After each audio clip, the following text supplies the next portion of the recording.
तो hello guys, welcome to today's live class और good evening to all of you. आप सभी लोगों का स्वागत है आज शाम की लाइव क्लास में, जहां पर हम बात करने वाले हैं top 10 questions today current affairs से। तो जो आज मॉर्निंग में एक सेगमेंट हुआ था, जो आज की हमारी क्लासेस का पहला सेगमेंट था, जहां पर हमने इंपॉर्टेंट करंट अफेयर्स पर बात की हुई थी, और उसी इंपॉर्टेंट करंट अफेयर्स को जो हमारा डेली न्यूज करंट कैप्सूल है, उस करंट अफेयर की क्लास से ही सारे के सारे क्वेश्चन आज के मैंने उठाए हुए हैं, और उम्मीद है आज की इस क्लास से आपको वाकई में बहुत सारा मजा आने वाला है। तो पहले प्रश्न के साथ में हम आज की लाइव क्लास की शुरुआत करें, इसके पहले नए जुड़े हुए लोगों के लिए 2 सूचनाएं हैं। पहली चीज़ आपको ये है कि जब भी आपको प्रश्न का आंसर करना है तो वहाँ पर क्वेश्चन नंबर को जरूर मेंशन करना है, यानी पहले आपको लिखना है एक के बाद में फिर आपको ए बी सी या फिर डी टाइप करना होता है, और दूसरे आपको आंसर का वेट करना है जब मैं चौथे ऑप्शन को पढ़ देता हूँ और 10 सेकंड का आपको टाइम दे देता हूँ, फिर आप चौथे ऑप्शन को पढ़ने के बाद में उसका आंसर टाइप किया कीजिए। तो पहले प्रश्न के साथ में हम आज की लाइव क्लास की शुरुआत करते हैं। दोस्तों, हुआ क्या है कि अभी हाल ही में राजस्थान राज्य ने सीबीआई को 1990 से पहले के किसी भी मामले में जांच करने के लिए राज्य सरकार से पूर्व सहमति लेने को अनिवार्य कर दिया है। तो मैंने सारे क्वेश्चंस के आंसर आपको दे दिए हैं। जो सबसे बड़ा इंपॉर्टेंट क्वेश्चन ये था यहाँ पर कि जो राजस्थान की गवर्नमेंट है उसने क्या किया है, अब सीबीआई को 1990 से पहले के किसी भी मामले पर क्या करनी होगी, पूर्व सहमति लेनी होगी। किससे? राजस्थान राज्य की सरकार से। तो ऐसा करने वाला यह कौन सा राज्य बन गया है? ऑप्शन ए यह पहला राज्य है, ऑप्शन ए या दूसरा राज्य है, ऑप्शन सी तीसरा राज्य है, फिर ऑप्शन डी चौथा राज्य है। तो ऐसा करने वाला राजस्थान कौन सा राज्य है, कौन से नंबर का राज्य है, जिसने अब सीबीआई को अपने राज्य में 1990 से पूर्व के किसी भी मामले में जांच के लिए आने पर पूर्व सहमति लेने को अनिवार्य बना दिया हुआ है? तो एक लिख करके ए टाइप कर दीजिए पहला राज्य कहने के लिए, एक लिख करके बी टाइप कर दीजिए दूसरा राज्य कहने के लिए, एक लिख करके फिर सी टाइप कर दीजिए तीसरा राज्य कहने के लिए, और एक लिख करके फिर डी टाइप करके मुझे बताइए कि ये चौथा राज्य है। तो ए बी सी या फिर डी मुझे टाइप करके बताइए फटाफट, हमारे आज के पहले प्रश्न का सही आंसर क्या है?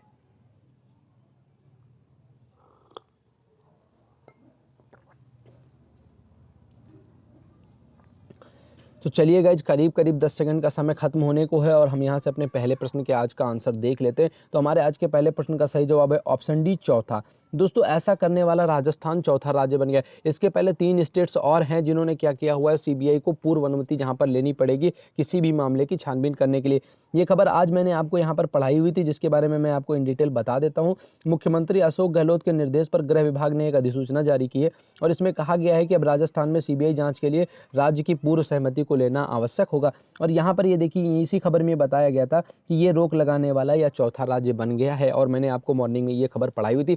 इसीलिए आज की क्लास में मैंने वो न्यूज़पेपर की कटिंग्स को भी साथ में ऐड कर लिया, ताकि मैं आपको बता सकूं कि कहां कहां से मैंने आपको चीज़ें बताई थी और किस प्रकार से प्रश्न बन सकते हैं, तो अखबार को आपको किस प्रकार से पढ़ना होता है। अब बढ़ते हैं यहाँ से, आज के हम अपने दूसरी प्रश्न की तरफ देख लेते हैं। हमारा आज का दूसरा प्रश्न क्या है?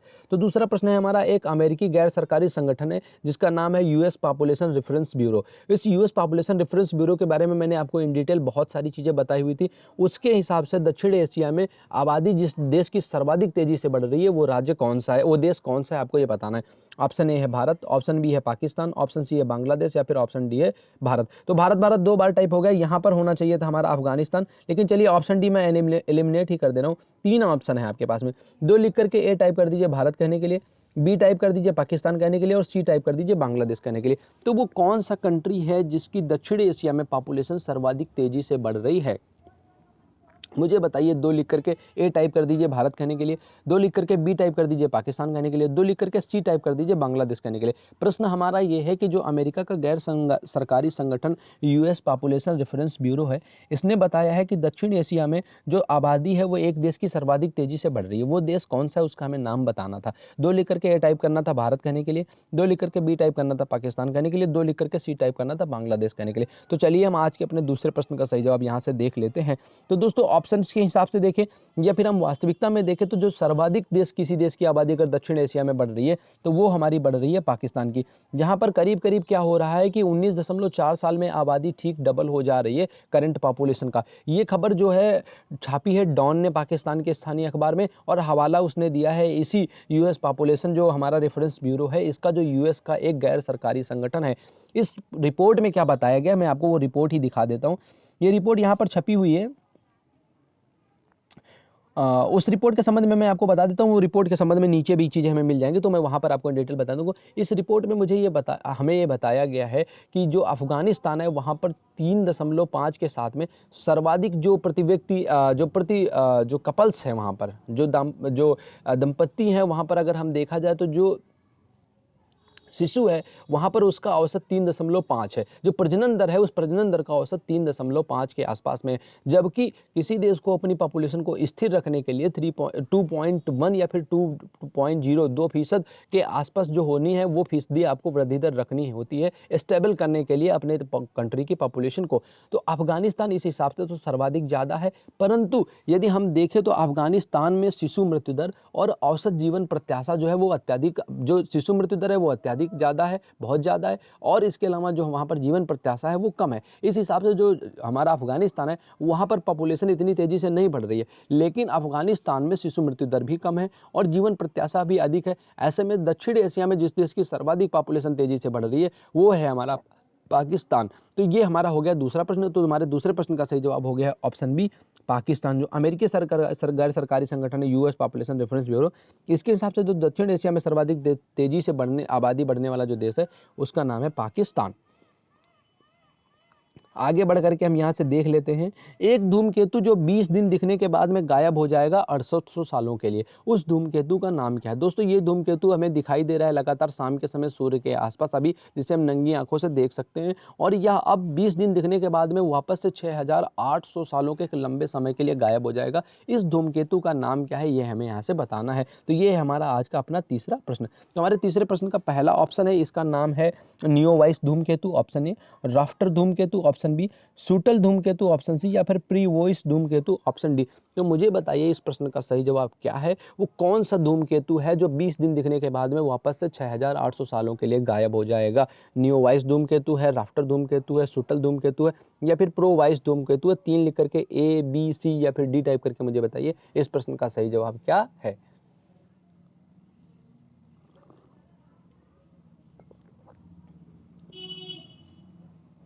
तो ठीक है गाइज, करीब करीब 10 सेकंड का समय होने को है और हम यहाँ से अपने तीसरे प्रश्न का सही जवाब देख लेते हैं। तो हमारे आज के तीसरे प्रश्न का सही जवाब है ऑप्शन है नियोवाइस धूमकेतु। दोस्तों ये है नियोवाइस धूमकेतु जो 20 दिन दिखने के बाद में वो क्या हो जाएगा, वापस से 800 सालों के लिए गायब हो जाएगा। तो तीसरे प्रश्न का सही जवाब है ऑप्शन है नियोवाइस धूमकेतु। इस नियोवाइस धूमकेतु का आपको नाम याद रखना है, खबर मैंने पढ़ाई हुई है, वहां पर जाकर के आप इन डिटेल देख लीजिएगा, उस क्लास का लिंक मैंने डिस्क्रिप्शन में ऐड कर दिया है। चौथा प्रश्न आ गया है ट्राई और वोडाफोन से रिलेटेड।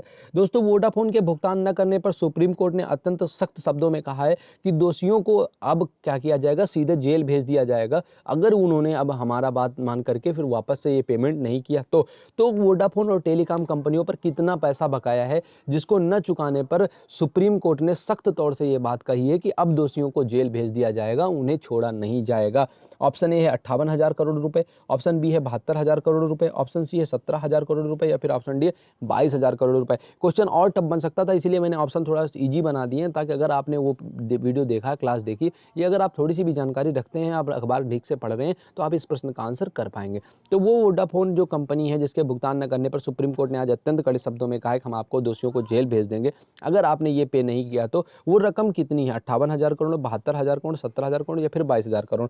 4 लिख करके ए टाइप कर दीजिए 58,000 करोड़ के लिए, 4 लिख करके बी टाइप कर दीजिए 72,000 करोड़ के लिए, 4 लिख करके सी टाइप कर दीजिए 17,000 करोड़ के लिए, और 4 लिख करके डी टाइप कर दीजिए 22,000 करोड़ रुपए कहने के लिए। तो 10 सेकंड का समय है, फटाफट 4 लिख करके ए बी सी डी मुझे बता दीजिए इस प्रश्न का सही जवाब क्या है।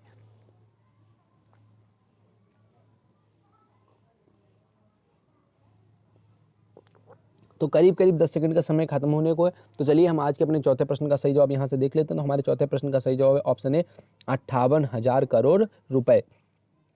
जो टेलीकॉम कंपनी है वोडाफोन, उसको 58,000 करोड़ रुपए पे करने के लिए कहा है सुप्रीम कोर्ट ने। तो ऑप्शन ए है 58,000 करोड़ रुपए। यहाँ से बढ़ते हैं हम आज के अपने अगले प्रश्न की तरफ, देख लेते हैं हमारा यहाँ से अगला प्रश्न क्या है। आज के ये हमारा शायद 5वां प्रश्न होगा, अगर क्रम गलत हो गया तो आप उसको करेक्ट कर लीजिएगा। तो नए उपभोक्ता कानून 2009 को उपभोक्ता मामलों के मंत्री रामविलास पासवान ने हरी झंडी दिखा दी है। इस कानून के अनुसार खाद्य नियमों का उल्लंघन करने पर कितने रुपए के जुर्माने का प्रावधान है? आपको यहाँ पर यह बताना है दोस्तों, जो नया उपभोक्ता कानून 2009 था, इसको अभी रामविलास पासवान जी ने हरी झंडी दिखा दी है और अभी संपूर्ण भारत पर लागू हो गया है।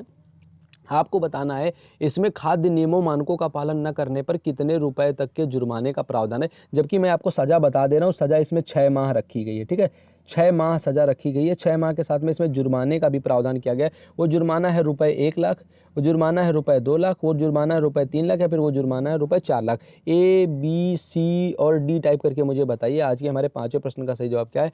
नए उपभोक्ता कानून के अनुसार अब जो उपभोक्ता नियम है उनका पालन न करने पर कितने रुपए तक का जुर्माना किया जा सकता है। 1 लाख का ऑप्शन ए, 2 लाख का ऑप्शन बी, 3 लाख का ऑप्शन सी, या फिर 4 लाख का ऑप्शन डी। तो मुझे बताइए हमारे आज के पांचवें प्रश्न का सही जवाब क्या है। तो आपके पास में 10 सेकंड का टाइम है, फटाफट मुझे 5 लिख करके ए बी सी या फिर डी टाइप करके बताइए इस प्रश्न का सही जवाब क्या है। इसके भी ऑप्शन मैंने बिल्कुल एकदम बांट दिए हैं, तो अगर आपने वीडियोज देखे हुए हैं तो आप इसका निश्चित तौर से आंसर सही कर पाएंगे। तो गाइस 10 सेकंड का समय धीरे धीरे खत्म होने को है, तो हम देख लेते हैं यहाँ से आज के हमारे पांचवें प्रश्न का सही जवाब क्या है। मेरा सवाल आज का ये था कि नए उपभोक्ता कानून 2009 में उपभोक्ता जो मामलों के मंत्री रामविलास पासवान जी, इन्होंने इसको हरी झंडी दिखा दी है, और इसके अनुसार जो है अब खाद्य नियमों का उल्लंघन करने पर कितने पैसों का जुर्माना होगा। तो 6 मास की सजा के साथ साथ रुपए 1 लाख तक का जुर्माना भी किया जा सकता है। तो पांचवें प्रश्न का सही जवाब है ऑप्शन ए, रुपए 1 लाख। रुपए 1 लाख तक का जुर्माना अब किया जा सकता है खाद्य नियमों का उल्लंघन करने पर। बढ़ते हैं यहाँ से हम आज के अपने छठे प्रश्न की तरफ, जो है हमारा यूएई से। तो यूएई से जो है यूएई का जो एक मिशन है मंगल, जिसका नाम है होप, तो इन्होंने भी मंगल पर अपना एक मिशन भेजा है जिसको सफलतापूर्वक लॉन्च कर दिया गया। आपको बताना है ये मिशन कौन से कंट्री से लॉन्च किया गया। यूएई का मतलब है यूनाइटेड स्टेट्स ऑफ अमीरात, यानी कि संयुक्त अरब अमीरात। और संयुक्त अरब अमीरात ने एक बड़ा अंतरिक्ष की जो दुनिया है उसमें एक बड़ा कदम रखते हुए मंगल पर अपने एक मिशन को लॉन्च किया है। और हमें बताना है यह मंगल मिशन जो है जिसका नाम है होप, जैसे कि इंडिया का जो मिशन था उसका नाम था मॉम, वैसे इन्होंने अपने मिशन का नाम रखा है होप। ये होप मिशन कौन से कंट्री से लॉन्च किया गया है। ऑप्शन ए है इंडिया से, ऑप्शन बी है चाइना से, ऑप्शन सी है जापान से, या फिर ऑप्शन डी है अमेरिका से। तो 6 लिख करके फिर ए बी सी और डी टाइप करके मुझे बताइए यूएई का जो मंगल मिशन है होप, यह कौन से कंट्री से लॉन्च किया गया है। इंडिया से, चाइना से, जापान से, या फिर अमेरिका से। 6 लिख करके ए टाइप कर दीजिए भारत के लिए, बी टाइप कर दीजिए चाइना के लिए, सी टाइप कर दीजिए जापान के लिए, और डी टाइप कर दीजिए अमेरिका के लिए। और मुझे बताइए यूएई का जो मंगल मिशन होप है ये कौन से कंट्री से लॉन्च किया गया है। भारत से, चीन से, जापान से, या फिर अमेरिका से। आपके पास में 10 सेकंड का टाइम है, फटाफट मुझे आंसर कर दीजिए क्योंकि 10 सेकंड का समय धीरे धीरे खत्म होने को है बिल्कुल। और हम यहाँ से अपने छठे प्रश्न का आंसर देख लेते हैं। तो हमारा छठवां प्रश्न था कि यूएई ने जो अपना मंगल मिशन होप लॉन्च किया है ये किस कंट्री से लॉन्च किया है। तो यूएई ने जो अपना मिशन मंगल होप है इसको सफलतापूर्वक लॉन्च किया है जापान से। तो जापान से क्या किया गया है कि इसी छठे प्रश्न का सही जवाब हो गया ऑप्शन सी, जापान। ये देखिए यहाँ पर खबर छपी हुई थी, इस खबर में है कि यूएई का पहला जो प्रोजेक्ट है मंगल मिशन होप वो कहाँ से लॉन्च किया गया, तो वो जापान से लॉन्च कर दिया गया है। तो जापान से लॉन्च कर दिया गया है यूएई का पहला प्रोजेक्ट मिशन जो मंगल है वो लॉन्च कर दिया गया है। यहाँ से हम बढ़ते हैं आज के अपने अगले प्रश्न की तरफ, देख लेते हैं हमारे यहाँ से अगला प्रश्न क्या है। तो हमारा जो अगला प्रश्न है वो है कि सरकार ने सार्वजनिक क्षेत्र के बैंकों का निजीकरण करने के बाद में निजी करने की घोषणा कर ही दी है, और उसमें बताया गया कि जो सरकारी बैंकों की संख्या है वह 5 रह जाएगी। हमें यहाँ पर प्रश्न ये बताना है कि कितने बैंकों का निजीकरण किया जाएगा। यद्यपि हमें उन 6 बैंकों जो 6 बैंक हैं उन 6 बैंकों का नाम भी याद रखना है जिनका अब निजीकरण करने वाला है। तो मैंने ऑप्शन ये फ्लो में आपको बता दिया कि इस प्रश्न का सही जवाब ऑप्शन जो बी है वो है कि इसके जो 6 बैंक हैं उनका अब निजीकरण कर दिया जाएगा। लेकिन ये खबर महत्वपूर्ण है, मैं इसके बारे में आपको कुछ चीज़ें डिटेल से बता देता हूँ। दोस्तों ये खबर इसलिए महत्वपूर्ण है क्योंकि ये इकोनॉमी से जुड़ी हुई है, और इकोनॉमी में करंट से रिलेटेड क्वेश्चन यूपीएससी और स्टेट पीसीएस पूछता है। 6 बैंकों का होगा निजीकरण, सिर्फ 5 सरकारी बैंक अब रहेंगे। दोनों खबरें आप याद रखिएगा, अब 5 बैंक सरकारी रह जाएंगे और 6 बैंकों का निजीकरण होने वाला है। तो दोनों क्वेश्चंस के थ्रू में आपको याद रखना है। मैं आपको बता दे रहा हूँ कौन कौन से 6 बैंक हैं जिनका अब निजीकरण कर दिया जाएगा। तो दोस्तों एक अधिकारी ने बताया कि पहले चरण में bank of India, central bank of India, Indian overseas bank, UCO bank, bank of Maharashtra, Punjab और सिंध बैंक का निजीकरण किया जाएगा। तो ये 6 बैंक है कौन कौन सा, जिसमें से हमारा सबसे पहले central bank of India, bank of India, Indian overseas bank, UCO bank, bank of Maharashtra और पंजाब और सिंध बैंक। ये हैं 6 बैंक जिनका अब क्या कर दिया जाएगा, निजीकरण कर दिया जाएगा। अभी तक ये सार्वजनिक क्षेत्र के बैंक थे, अब इनका निजीकरण कर दिया जाएगा। और इस प्रकार से अब क्या होगा, केवल 6 सरकारी बैंक रह जाएंगे और बाकी सारे के सारे बैंक जो होंगे वो निजी क्षेत्र के बैंक हो जाएंगे और वो प्राइवेट सेक्टर में अब चले जाएंगे। तो 6 बैंकों का निजीकरण कर दिया जाएगा अब, और 5 सरकारी बैंक रह जाएंगे। यहाँ से हम अगले प्रश्न की तरफ बढ़ रहे हैं और अगला प्रश्न हम देख लेते हैं। एक छोटी सी कटिंग में इसका आंसर छिपा हुआ था, अगर आपने ध्यान दिया होगा तो। भारत में कुल आबादी, जनसंख्या से रिलेटेड क्वेश्चन पूछे जाते हैं हर परीक्षाओं में, 1 या 2 क्वेश्चन आते हैं जो बंधे हुए हैं बिल्कुल, उनसे कभी वो क्वेश्चन हटने नहीं होते। आपको बताना है भारत की कुल आबादी का कितना प्रतिशत आदिवासियों का है। तो भारत की आबादी में धीरे धीरे आदिवासियों का जो प्रतिशत है वो बढ़ा है। हमें बताना है कि भारत की आबादी जो अभी 2011 की जनगणना है उसके हिसाब से भारत की जो कुल आबादी है उसका कितना प्रतिशत आदिवासियों का है। 8.6% option A, 3.4% option B, 12% option C, या फिर 14.5% ऑप्शन डी। तो ए, बी, सी या फिर डी टाइप करके मुझे बताइए इस प्रश्न का सही आंसर क्या है। भारत की कुल आबादी का कितना प्रतिशत आदिवासियों का है। 8.6%, 3.4%, 12% या फिर 14.5%। क्या है मेरे इस प्रश्न का सही जवाब। 10 सेकंड का समय है आपके पास में, फटाफट मुझे इसका आंसर कर दीजिए कि भारत की कुल आबादी का कितना प्रतिशत जो है वो जो आदिवासी हैं, आदिवासी समुदाय हैं, उनका है। 8.6%, 10 सेकंड का समय, फटाफट टाइप कर दीजिए। 3.4%, 12% या फिर 14.5%। तो मुझे फटाफट बता दीजिए इस प्रश्न का सही जवाब क्या है। 10 सेकंड का समय खत्म होने को हो गया है और मैं आपको बता देता हूँ इस प्रश्न का सही जवाब क्या है। तो दोस्तों, जो भारत की कुल आबादी है उस कुल आबादी का करीब करीब 8.6% आदिवासियों का है। जबकि पूर्व में अगर हम देखें तो 8.6% के पहले 8.4% हमें आदिवासियों की आबादी दिखाई पड़ रही थी। उसके पहले 6% और पहले 4% हुआ करती थी। तो आने वाले जो ये बीच के जो 30 साल रहे हैं, 40 साल रहे हैं, इस दौरान में आदिवासियों की आबादी काफ़ी ज़्यादा बढ़ी है। और वर्तमान की जनसंख्या के हिसाब से अगर हम देखें, जनगणना के हिसाब से देखें, तो आदिवासियों की जो आबादी है वो कुल आबादी का 8.6% है। इसके साथ ही में जो हमारा अगला प्रश्न है आज का वो बहुत इंपॉर्टेंट है। अगला प्रश्न हमारा है कि जो ब्रिटेन है उसने किसी एक देश के साथ में हाल ही में अपनी प्रत्यर्पण संधि को निलंबित कर दिया है। हमें बताना है वो कौन सी कंट्री है जिसके साथ में ब्रिटेन ने अपनी प्रत्यर्पण संधि को हाल ही में निलंबित कर दिया है। ऑप्शन ए है चाइना के साथ में, ऑप्शन बी है ताइवान के साथ में, ऑप्शन सी है हांगकांग के साथ में, या फिर ऑप्शन डी है जापान के साथ में। तो वो कौन सा कंट्री है जिसके साथ में ब्रिटेन ने अभी हाल ही में अपनी प्रत्यर्पण संधि को निलंबित कर दिया है। तो मुझे इस प्रश्न का आंसर फटाफट करके आप बता दीजिए। उस कंट्री का नाम लिख करके बताइए। चीन है, ताइवान है, हांगकांग है, या फिर जापान है। कौन सा वह कंट्री है जिसके साथ में ब्रिटेन ने हाल ही में अपनी प्रत्यर्पण संधि यानी कि जो एक्स्ट्राडिशन ट्रीटी होती है इसको निलंबित कर दिया है। दोस्तों, प्रत्यर्पण संधि के तहत क्या होता है कि जो अपराधी होते हैं उन्हें एक देश से दूसरे देश में ट्रांसफर किया जाता है। यानी कि यदि किसी देश का अपराधी दूसरे देश में है या दूसरे देश का अपराधी उस देश में है, तो यदि दोनों देशों के बीच में प्रत्यर्पण संधि है, जैसे अभी विजय माल्या को लाने के लिए आप प्रत्यर्पण संधि के बारे में बहुत सुन रहे होंगे, बस इसी उसी प्रत्यर्पण संधि की बात हो रही है, जो एक अंतर्राष्ट्रीय कानूनों के अंतर्गत एक महत्वपूर्ण बॉडी के रूप में, निकाय के रूप में कार्य करता है। तो यहाँ से हम आज के अपने इस प्रश्न का सही जवाब देख लेते हैं। तो इस प्रश्न का सही जवाब है हांगकांग। क्यों? क्योंकि जापान ने हांगकांग के लिए एक विवादित बिल अपनी संसद में पेश किया। उसके बाद में ब्रिटेन ने क्या किया है, अपनी प्रत्यर्पण संधि को निलंबित कर दिया है। ये देख लिया, यहाँ पर दुनिया के माध्यम से खबर छपी हुई थी। ब्रिटेन ने हांगकांग के साथ में अपनी प्रत्यर्पण संधि को निलंबित कर दिया है। ब्रिटिश विदेश मंत्री जो डोमिनिक राव हैं, उन्होंने बताया कि नए कानून और चीन में खासकर उइगर अल्पसंख्यकों की समस्या के बर्ताव के कारण कथित मानवाधिकार को उल्लंघन को लेकर के वो चिंता में है और चीन पर लगी हथियार पाबंदी के साथ साथ हांगकांग पर भी इसका विस्तार कर दिया जाएगा। तो यहाँ से हम बढ़ते हैं आज के अपने अगले प्रश्न की तरफ, जो हमारा शायद आज का सेकेंड लास्ट क्वेश्चन है। तो हमारे जो हमारा ये क्वेश्चन है ये रिलेटेड है जैविक खेती से। दोस्तों, एक स्टेट है जिसने जैविक खेती को बढ़ावा देने के लिए गोधन न्याय योजना की शुरुआत की हुई है। और इस गोधन न्याय योजना के अंतर्गत क्या होगा मैं आपको बताऊंगा। पहले मैं आपको ऑप्शन बताता हूं ताकि आप आंसर देते चले जाएं। तो मध्य प्रदेश, हरियाणा, उत्तर प्रदेश या फिर छत्तीसगढ़। गोधन न्याय योजना किस स्टेट ने शुरू की है, आपको ये आंसर करना है। इसके तहत क्या होगा कि जो किसान होंगे उनसे 2 रुपए किलो गोबर खरीदा जाएगा।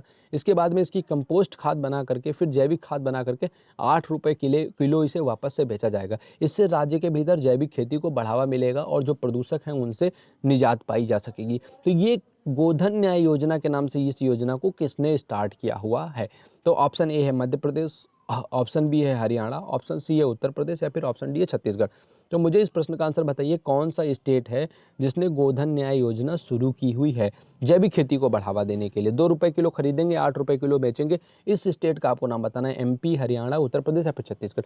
10 सेकंड का समय करीब करीब खत्म हो रहा है, तो मैं आपको आज के इस प्रश्न का जवाब बता देता हूँ। हमारा ये प्रश्न था कि किस राज्य ने जैविक खेती को बढ़ावा देने के लिए गोधन न्याय योजना की शुरुआत की हुई है। तो ये स्टेट है हमारा छत्तीसगढ़। छत्तीसगढ़ के मुख्यमंत्री हैं भूपेश बघेल और वहीं पर राजीव गांधी न्याय योजना भी चल रही है। ठीक है, राजीव गांधी किसान न्याय योजना भी चल रही है और वहीं पर गोधन न्याय योजना की भी शुरुआत की गई है। तो ये स्टेट है हमारा छत्तीसगढ़। तो ऑप्शन डी हो गया हमारे इस प्रश्न का सही जवाब। अब जो हमारा अंतिम प्रश्न है आज का, वो एक महत्वपूर्ण प्रश्न है, और आज का हमारा अंतिम प्रश्न है, कौन वह महिला है जो भारत की अब सबसे अमीर महिला बन गई हैं। ठीक है, ये खबर भी मैंने आपको इन डिटेल मॉर्निंग वाले वीडियो सेगमेंट में पढ़ाई हुई है। तो बताइए कौन सी महिला है जो अब भारत की सबसे अमीर महिला बन गई हैं? चंद्रा कोचर जी, अरुंधति भट्टाचार्य जी, रोशनी नाडर जी, या फिर शिवानी सुंदरम जी? तो फटाफट मुझे अंतिम प्रश्न का आज के सही आंसर बता दीजिए। आज की लाइव क्लास से आप सभी लोग जुड़े, इसके लिए बहुत बहुत आभार और धन्यवाद। उम्मीद है आज की लाइव क्लास आपको पसंद आई होगी और करंट अफेयर्स के क्वेश्चन को आपने खूब सारा एंजॉय किया होगा। एक मॉर्निंग का जो मैंने सेगमेंट बनाया, जहां पर हम करंट अफेयर्स डेली कैप्सूल के माध्यम से क्या कर रहे हैं, करंट न्यूज डेली कैप्सूल के माध्यम से न्यूज़पेपर्स के जो आर्टिकल्स हैं उनका एनालिसिस कर रहे हैं और उनसे करंट अफेयर्स को निकाल रहे हैं। साथ ही साथ प्रीलिम्स और मेंस के लिए हम प्रिपरेशन कर रहे हैं करंट अफेयर्स के साथ में। तो वो सेगमेंट हमारी होती है मॉर्निंग में 12 बजे या फिर 10 बजे, जैसा भी होता है आपको टेलीग्राम और व्हाट्सएप ग्रुप्स पर इन्फॉर्म कर दिया जाता है।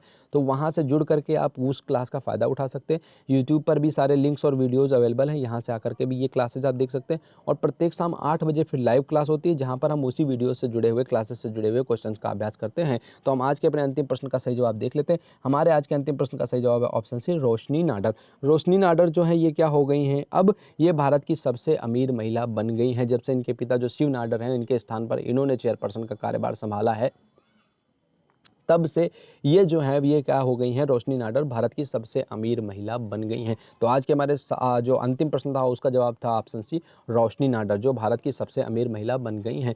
उस क्लास का लिंक डिस्क्रिप्शन में आप जाकर के वहाँ से देख सकते हैं, जो हमने आज आफ्टरनून में की हुई है। तो थैंक यू सो मच आज की लाइव क्लास से जुड़ने के लिए। Thanks for watching, thank you.